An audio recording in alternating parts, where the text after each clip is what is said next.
Halo sahabat Skriptura, pada video seri renungan Skriptura kali ini kita akan melihat di dalam Mazmur di nomor yang ke-121 ayat yang pertama sampai yang ke-6. Kita akan membahas di dalam 3 kata kunci dari bahasa Ibrani. Lalu kita akan mengangkat maknanya dengan refleksi yang singkat. Dan kata kunci yang pertama ada Ezer, yang artinya pertolongan. Di awal teks, pemazmur mengangkat matanya ke gunung dan bertanya, dari mana datang pertolongan itu? Lalu jawabannya langsung jelas. Pertolongan itu datang dari Tuhan, Sang Pencipta langit dan bumi.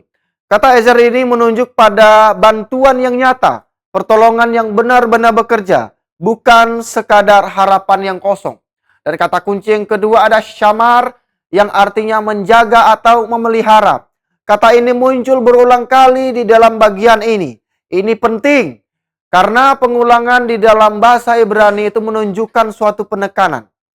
Tuhan digambarkan sebagai pribadi yang terus menjaga. Bukan hanya sekali, tetapi terus-menerus tanpa terputus. Dan kata kunci yang ketiga ada Yanum, yang artinya terlelap sejenak. Teks ini menegaskan bahwa dia tidak akan terlelap dan tidak tertidur. Artinya Tuhan tidak pernah lengah. Tidak ada satu momen pun di mana dia berhenti memperhatikan atau menjaga. Refleksi dari teks ini, jika kita perhatikan alurnya, teks ini bergerak dari pertanyaan menuju kepada keyakinan. Yang pertama, ada arah hidup yang jelas. Pemazmur tidak berhenti pada apa yang ia lihat, seperti gunung, tetapi ia mengarahkan pandangannya kepada Tuhan. Dari sini kita melihat bahwa pertolongan sejati berasal dari Tuhan, bukan dari apa yang terlihat di depan mata. Kemudian yang kedua, pertolongan itu tidak berdiri sendiri. Tuhan juga terus menjaga. Kata Syamar yang diulang membuat kita melihat bahwa hidup ini berada di dalam penjagaan yang aktif. Bahkan dikatakan kaki tidak akan goyah. Ini menggambarkan perhatian Tuhan sampai ke langkah-langkah kecil. Kemudian yang ketiga, dasar dari semua itu adalah karena Tuhan tidak pernah lalai.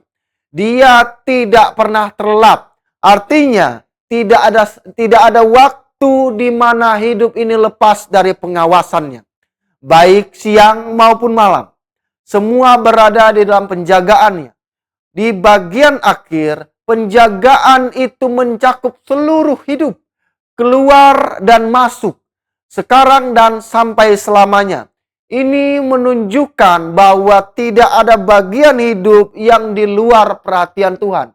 Melalui teks ini, itu kita diajak untuk melihat dengan jelas bahwa hidup ini tidak berjalan sendiri. Tuhan yang menolong, yang menjaga, dan yang melakukannya tanpa henti. Kiranya melalui bagian ini kita belajar mengarahkan hati pada Tuhan yang pertolongan dan penjagaannya tidak pernah berhenti. Terima kasih sudah menyimak video renungan Skriptura kali ini dan sampai jumpa di video yang selanjutnya. Tuhan Yesus memberkati.